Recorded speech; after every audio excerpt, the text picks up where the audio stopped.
উম কি হবে যদি বলা হয় যে মানুষের জীবনের সবচেয়ে বড় শত্রু বাইরের কোনো শক্তি নয়, বরং তার নিজের মাথার ভেতরে চলা একটা অদৃশ্য রেকর্ডার? মানে ওই সারাক্ষণ ব্যাকগ্রাউন্ডে বাজতে থাকা নেতিবাচক চিন্তাগুলোর কথা বলছেন, তাই না? একদম ঠিক। চিকিৎসা বিজ্ঞানে এমন অনেক বিস্ময়কর ঘটনা আছে। ধরুন, কোনো আসল ওষুধ ছাড়াই শুধু বিশ্বাসের কারণে মানুষের বড় বড় রোগ সেরে গেছে। একজন রোগীকে হয়তো সাধারণ চিনির বড়ি দেওয়া হয়েছে। হ্যাঁ, আর সে বিশ্বাস করেছে যে এটাই হয়তো সবচেয়ে দামি ওষুধ। ঠিক তাই। আর আশ্চর্যের বিষয় হলো তার শরীর সত্যি ওই কাল্পনিক ওষুধের প্রভাবে সেরে উঠেছে। মানে এই বিষয়গুলো প্রমাণ করে যে মানুষের মস্তিষ্কের ভেতরে একটা বিশাল ক্ষমতা লুকিয়ে আছে, যা সম্পর্কে মানুষই বেশিরভাগ সময়ে ধরুন সচেতন থাকে না। আসলে আমাদের প্রতিদিনের জীবনে সজাগ মন বা কনশিয়াস মাইন্ড হয়তো ছোটখাটো সিদ্ধান্ত নিচ্ছে, কিন্তু ওই ব্যাকগ্রাউন্ডে থাকা অবচেতন মন মানে সাবকনশিয়াস মাইন্ড পুরো জীবনের গতিপথ নির্ধারণ করে দিচ্ছে। হ্যাঁ, আর আজকের এই গভীর বিশ্লেষণে আমরা ঠিক এই বিজ্ঞান আর মনস্তত্ত্ব নিয়েই কথা বলতে যাচ্ছি। আমাদের হাতে আজকে অবচেতন মনের জাদু নামের খুব ছোট্ট কিন্তু অত্যন্ত তাৎপর্যপূর্ণ একটা গল্প আছে। দারুণ একটা গল্প এটা। শুনলে মনে হয় সাধারণ রূপকথা, কিন্তু এর ভেতরে অনেক গভীর ব্যাপার আছে। একদম। তো আজকের এই আলোচনার মূল লক্ষ্যই হল এই সাধারণ গল্পের আড়ালে মানুষের মনস্তত্ত্ব, মস্তিষ্কের রসায়ন এবং আত্মবিশ্বাসের অবিশ্বাস্য শক্তি কিভাবে কাজ করে সেটা উন্মোচন করা। তো এই অবচেতন মনের স্বয়ংক্রিয় কমান্ডগুলো কিভাবে কাজ করে তার খুব সুন্দর একটা উদাহরণ পাওয়া যায় এই গল্পের প্রধান চরিত্র আরিয়ানের মাঝে। উম আরিয়ানের অবস্থাটা আসলে অনেকের জীবনের সাথেই মিলে যায়। হ্যাঁ, ঠিক বলেছেন। গল্পের পটভূমি প্রথম দেখায় ওই রূপকথার মতোই মনে হতে পারে। পাহাড়ি গ্রামের এক যুবক মানে আরিয়ান, যার অনেক বড় স্বপ্ন, কিন্তু সে বারবার ব্যর্থ হচ্ছে। আর তার মাথার ওই অদৃশ্য রেকর্ডারটা সারাক্ষণ বাজছে। একদম। সে নিজের মনে সারাক্ষণ শুধু একটা কথাই ভাবত যে আমার ভাগ্যটাই খারাপ, আমাকে দিয়ে বোধহয় কিচ্ছু হবে না। আর এই একটামাত্র চিন্তার কারণে সে যে কাজেই হাত দিত তাতে চরমভাবে ব্যর্থ হতো। মানে স্বপ্ন যতই বড় হোক না কেন, নিজের ওপর বিশ্বাস ছিল আক্ষরিক অর্থে শূন্য। ঠিক তাই। মনস্তত্ত্বের ভাষায় একে বলে সেলফ ফুলফিলিং প্রফেসি বা স্বয়ংক্রিয়ভাবে পূর্ণ হওয়া ভবিষ্যৎবাণী। যখন কেউ বারবার নিজেকে বলতে থাকে যে তার ভাগ্য খারাপ, তখন অবচেতন মন কিন্তু এই কথাগুলোকে নিছক কোনো আক্ষেপ হিসেবে নেয় না। সে তো আর যুক্তিতর্ক বোঝে না, তাই না? হ্যাঁ, অবচেতন মন যুক্তি বোঝে না। সে এই নেতিবাচক কথাগুলোকে একেবারে আক্ষরিক নির্দেশ বা কমান্ড হিসেবে গ্রহণ করে নেয়, আর তারপর সেভাবেই বাস্তবতা তৈরি করার চেষ্টা করে। বিষয়টা মানে ধরুন অনেকটা গাড়ির হ্যান্ডব্রেক টেনে ধরে অ্যাক্সেলারেটরে চাপ দেওয়ার মতো। আরে বাহ! দারুণ একটা উপমা দিয়েছেন তো। হ্যাঁ, মানে ধরুন একটা শক্তিশালী স্পোর্টস কারের ইঞ্জিনে প্রচণ্ড জোরে অ্যাক্সিলারেটরে চাপ দেওয়া হচ্ছে। এই অ্যাক্সিলারেটর হলো মানুষের বড় বড় স্বপ্ন আর আকাঙ্ক্ষা। কিন্তু মনের ভেতরের ওই নেতিবাচক বিশ্বাসগুলো সেই গাড়ির হ্যান্ডব্রেকটা শক্ত করে টেনে ধরে রেখেছে। আর এর ফলে ইঞ্জিন যতই গর্জন করুক না কেন, গাড়ি কিন্তু সামনে এগোবে না। উল্টো ইঞ্জিনের ওপর প্রচণ্ড চাপ পড়বে। একদম ঠিক। এই টানাটানিতে তো পুরো সিস্টেমটাই নষ্ট হওয়ার অবস্থা হয়। আর ঠিকই হ্যান্ডব্রেকের মেকানিজমটাই কাজ করে মানুষের স্নায়ুতন্ত্র বা নার্ভাস সিস্টেমে। হ্যান্ডব্রেক টেনে অ্যাক্সিলারেটরে চাপ দিলে যেমন ইঞ্জিনের মারাত্মক ক্ষতি হয়, মানুষের মস্তিষ্কেও ঠিক তাই ঘটে। মানে যখন সজাগ মন সফল হতে চাইছে কিন্তু অবচেতন মন ভয়ে গুটিয়ে আছে। হ্যাঁ, এই দুয়ের সংঘর্ষে মস্তিষ্কে স্ট্রেস হরমোন মানে কর্টিসল ব্যাপকভাবে নির্গত হতে শুরু করে। এর ফলে মানুষ মানসিক আর শারীরিকভাবে একেবারে ক্লান্ত হয়ে পড়ে। হুম। আর এখানেই বোধহয় মস্তিষ্কের ওই বিশেষ অংশটা কাজ করে, তাই না? ঠিক ধরেছেন। মস্তিষ্কের রেটিকুলার অ্যাক্টিভেটিং সিস্টেম বা সংক্ষেপে যাকে RAS বলা হয়, সেটা এখানে খুব গুরুত্বপূর্ণ ভূমিকা পালন করে। এই আরএএস জিনিসটা আসলে কি? মানে এটা কিভাবে কাজ করে? ধরুন, মস্তিষ্কের এই অংশটি একটা ফিল্টার বা ছাঁকনির মতো কাজ করে। আমাদের চারপাশে সবসময় তো অসংখ্য সুযোগ ছড়িয়ে থাকে, কিন্তু মস্তিষ্ক তো একসাথে সব তথ্য প্রসেস করতে পারে না। হ্যাঁ, সেটা তো অসম্ভব। তো যখন কেউ আরিয়ানার মতো গভীরভাবে বিশ্বাস করে যে সে ব্যর্থ হবে, তখন তার ওই RAS ফিল্টার এমনভাবে সেট হয়ে যায় যে সে কেবল ব্যর্থতার প্রমাণগুলোকেই দেখতে পায়। ও আচ্ছা। মানে সামনে সফল হওয়ার কোনো সহজ সুযোগ থাকলেও তার মস্তিষ্ক সেটাকে ওই সজাগ মন পর্যন্ত পৌঁছাতেই দেয় না। একদম তাই। ফলে তার অজান্তেই সে এমন সব ভুল সিদ্ধান্ত নিতে শুরু করে যা শেষ পর্যন্ত ওই নেতিবাচক বিশ্বাসটাকেই সত্যি প্রমাণ করে দেয়। তার মানে মস্তিষ্ক নিজেই একটা কগনিটিভ বায়াস বা জ্ঞানীয় পক্ষপাত তৈরি করছে, যাতে তার নিজের তৈরি করা ওই নেতিবাচক বিশ্বাসের সাথে বাস্তবতার একটা মিল থাকে। ঠিক। আর আরিয়ান নিজের অজান্তেই এই হ্যান্ডব্রেক টেনে ধরে বারবার ব্যর্থ হচ্ছিল আর ভাবছিল যে তার ভাগ্য খারাপ। সে তো বুঝতে পারছিল না যে ভাগ্য নয়, বরং তার মস্তিষ্কের ভেতরে এই বায়াসটাই তাকে এগোতে দিচ্ছে না। উম, এই নেতিবাচক চক্র থেকে তো আরিয়ান একা একা কোনোভাবেই বেরোতে পারছিল না। আর ঠিক তখনই গল্পে প্রবেশ করেন গ্রামের এক জ্ঞানী বৃদ্ধ। হ্যাঁ, গল্পের টার্নিং পয়েন্ট ওটাই। আরিয়ান তার সব কষ্টের কথা, মানে এই তথাকথিত খারাপ ভাগ্যের কথা বৃদ্ধকে খুলে বলে। বৃদ্ধ সব শুনে মুচকি হাসেন।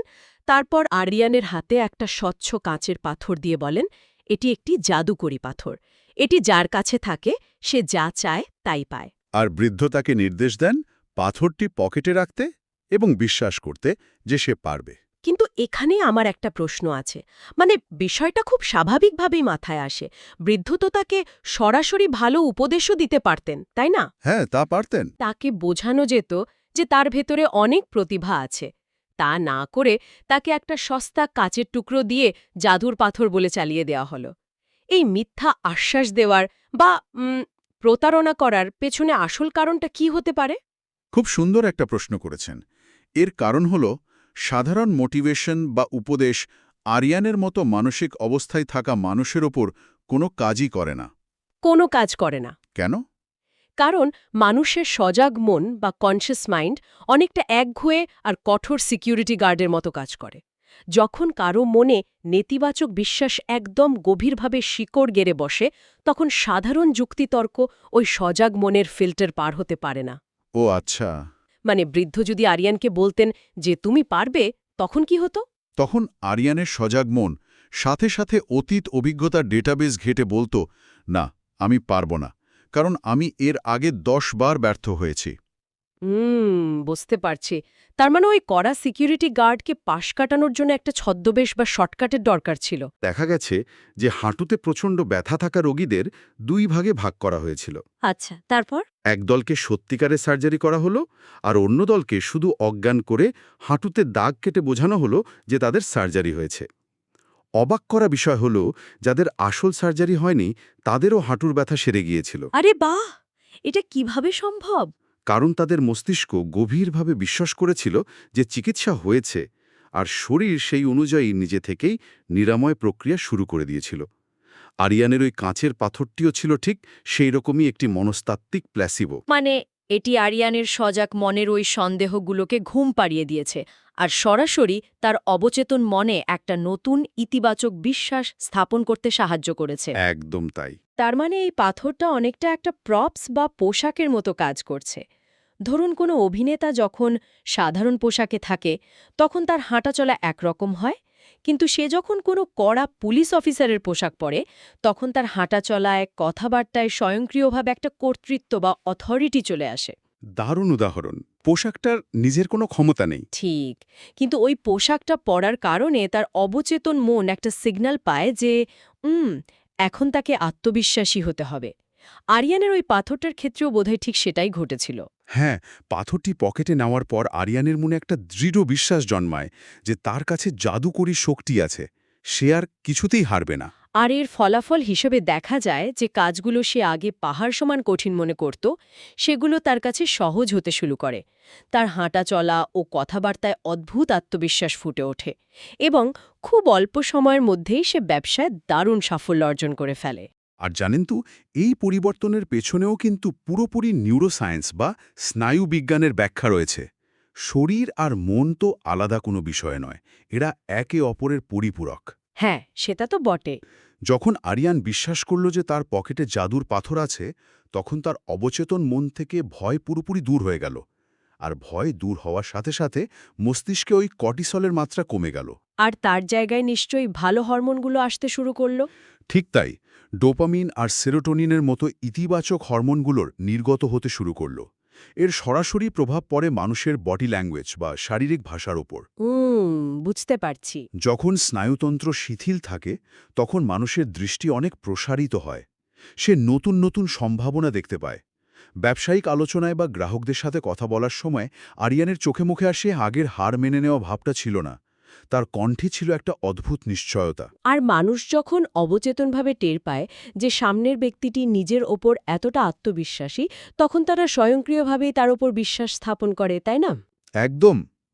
ব্যবসায়ে সফল হওয়ার জন্য এই বিষয়টা জাদুর মতোই কাজ করে। মনের ভয় দূর হয়ে গেলে মানুষের কর্মক্ষমতা যে বহুগুণ বেড়ে যায়, আরিয়ানের এই রূপান্তর তারই একটা বাস্তব প্রমাণ। হুম। ভয় দূর হওয়ার কারণেই সে নতুন নতুন ঝুঁকি নিতে শুরু করল।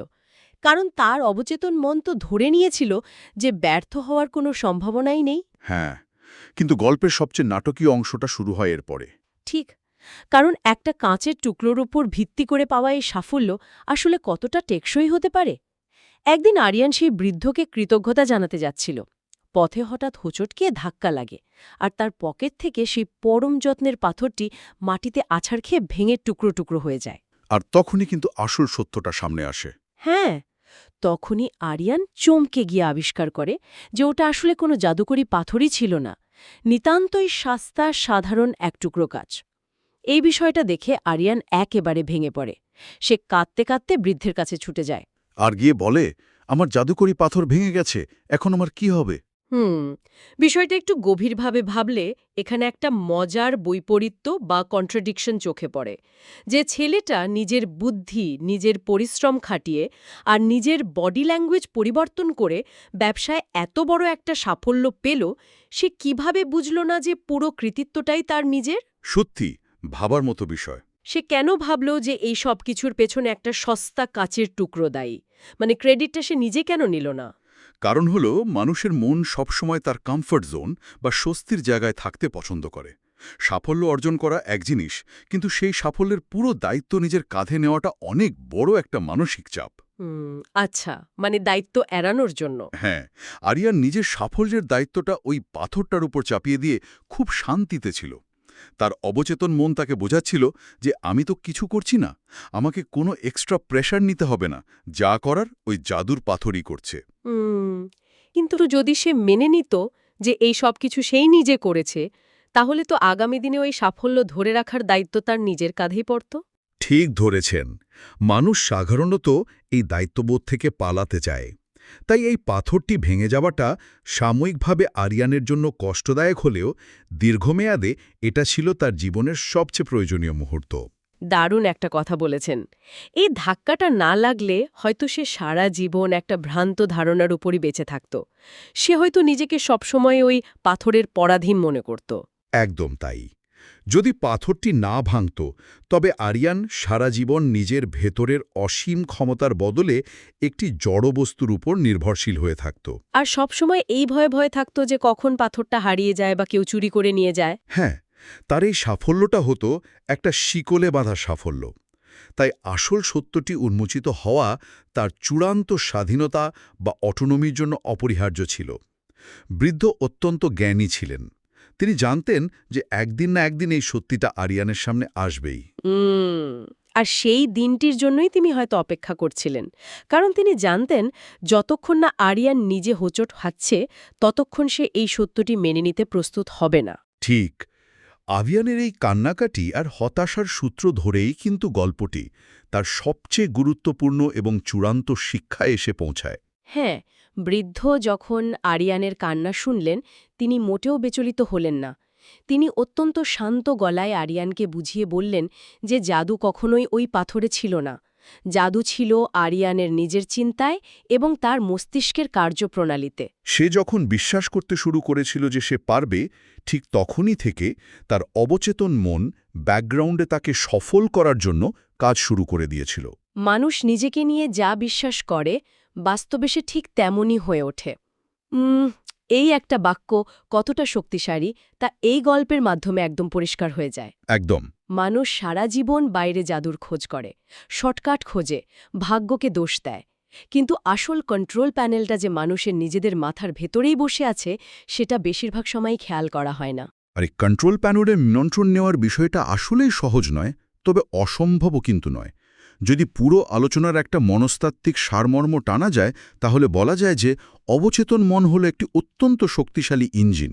আচ্ছা। এই ইঞ্জিনের নিজস্ব কোনো বিচার বুদ্ধি বা ভালো-মন্দ বোঝার ক্ষমতা নেই। তাকে যে নির্দেশ দেয়া হবে সে অন্ধের মতো সেই নির্দেশ পালন করবে। আর মানুষের বিশ্বাস হলো সেই ইঞ্জিনের স্টিয়ারিং হুইল। বাহ, দারুণ উপমা। বিশ্বাস দিয়ে যেদিকে স্টিয়ারিং ঘোরানো হবে, জীবনের গাড়ি ঠিক সেদিকেই ছুটবে।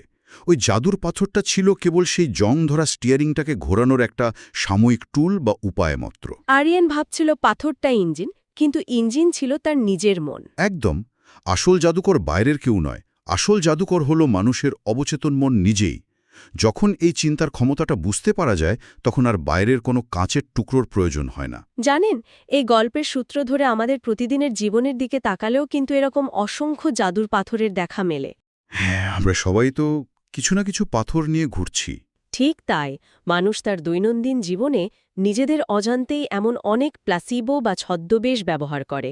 যেমন ধরুন, কারো একটা লাকি শর্ট আছে, যেটা পরে সে ইন্টারভিউ দিতে যায় এবং ভাবে যে এই শর্টটার কারণেই সে চাকরিটা পাবে। হ্যাঁ, অথবা কারো হয়তো মনে হয় সকালবেলা নির্দিষ্ট একটা কাপে কফি না খেলে তার সারাদিন মস্তিষ্ক কাজ করবে না। একদম। এগুলো সবই আসলে ওই আরিয়ানের জাদুকরি পাথরের মতো। বস্তুর নিজস্ব কোনো ক্ষমতা নেই, কিন্তু মানুষের বিশ্বাস ওই বস্তুগুলোকে একটা মাধ্যম হিসেবে ব্যবহার করে অবচেতন মনকে আনলক করে দেয়। ঠিক বলেছেন। নেতিবাচক চিন্তা থেকে বেরিয়ে এসে নিজের ওপর একটা শক্ত বিশ্বাস স্থাপন করার মাধ্যমেই জীবনে যে কোনো অভাবনীয় সাফল্য অর্জন করা সম্ভব। অবচেতন মনকে যদি সঠিক নির্দেশ দেওয়া যায়, তবে সে সত্যিই অসাধ্য সাধন করতে পারে। আর এখানে সবচেয়ে গুরুত্বপূর্ণ বিষয় হল, এই পরিবর্তনের জন্য কিন্তু পাহাড়ি গ্রামের কোনো জ্ঞানী বৃদ্ধের কাছে যাওয়ার দরকার নেই, বা কোনো জাদুর পাথরের উপর নির্ভরশীল হওয়ারও প্রয়োজন নেই। মানে এই পরিবর্তনটা আমরা নিজেরাই করতে পারি। হ্যাঁ, এই পরিবর্তনটা যে কোনো মানুষ তার নিজের ভেতর থেকেই শুরু করতে পারে। শুধু দরকার নিজের চিন্তার প্যাটার্ন বা ধরনটাকে একটু সচেতনভাবে লক্ষ্য করা, আর ওই নেতিবাচক হ্যান্ডব্রেকগুলোকে চিহ্নিত করে রিলিজ করে দেওয়া। এটা করতে পারলেই তো সব বদলে যাবে। একদম। যখন মানুষ বুঝতে পারে যে সে নিজেই তার ভাগ্য তৈরি করছে, তখন তার আরএস ফিল্টার নতুন নতুন সম্ভাবনার দরজা খুলে শুরু করে। সে এমন সব সুযোগ দেখতে পায় যা আগে তার চোখের সামনে থাকলেও সে খেয়াল করেনি।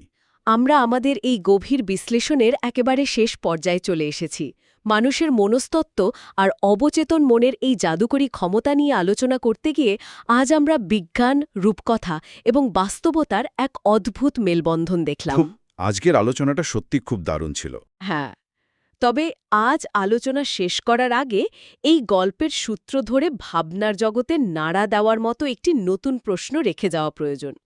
একবার চিন্তা করলে দেখা যায়, যদি একটি সস্তা ভাঙা কাচের টুকরো মানুষের অবচেতন মনকে পুরোপুরি ধোঁকা দিয়ে তার ভেতরের বিশাল সম্ভাবনাকে বের করে আনতে পারে, তবে আমাদের প্রতিদিনের জীবনে এমন আর কি কি অদৃশ্য পাথর রয়েছে যা আমাদের জীবনকে নিয়ন্ত্রণ করছে? এটা খুব গভীর একটা প্রশ্ন। হতে পারে তার সমাজ থেকে পাওয়া কোনো লেবেল বা তকমা, হতে পারে তা ছোটবেলা থেকে শুনে আসা কোনো পুরনো ধারণা, অথবা নিচু কি কোনো ভিত্তিহীন কুসংস্কার যা নীরবে আমাদের অজান্তেই আমাদের জীবনের গতিপথ নির্ধারণ করে দিচ্ছে। মানুষ কি প্রতিদিন ঘুম থেকে উঠে নিজেদের অজান্তেই এমন কোনো জাদুকরী পাথর পকেটে নিয়ে ঘুরছে, যা তাকে সাময়িক শক্তি যোগাচ্ছে? নাকি এমন কোনো অদৃশ্য শেকল বয়ে বেড়াচ্ছে যা তাকে সারাক্ষণ বলছে যে তাকে দিয়ে কিচ্ছু হবে না? এই অদৃশ্য পাথরগুলো আসলে আমাদের সবার ভেতরেই কোনো না কোনোভাবে আছে। একদম। তো আমাদের নিজেদের ভেতরের অবচেতন মনের এই অদৃশ্য পাথরগুলো আসলে কি? এই গভীর এবং কৌতূহলোদ্দীপক চিন্তার সূত্র ধরেই আমাদের আজকের এই বিশ্লেষণ এখানেই সমাপ্ত করছি।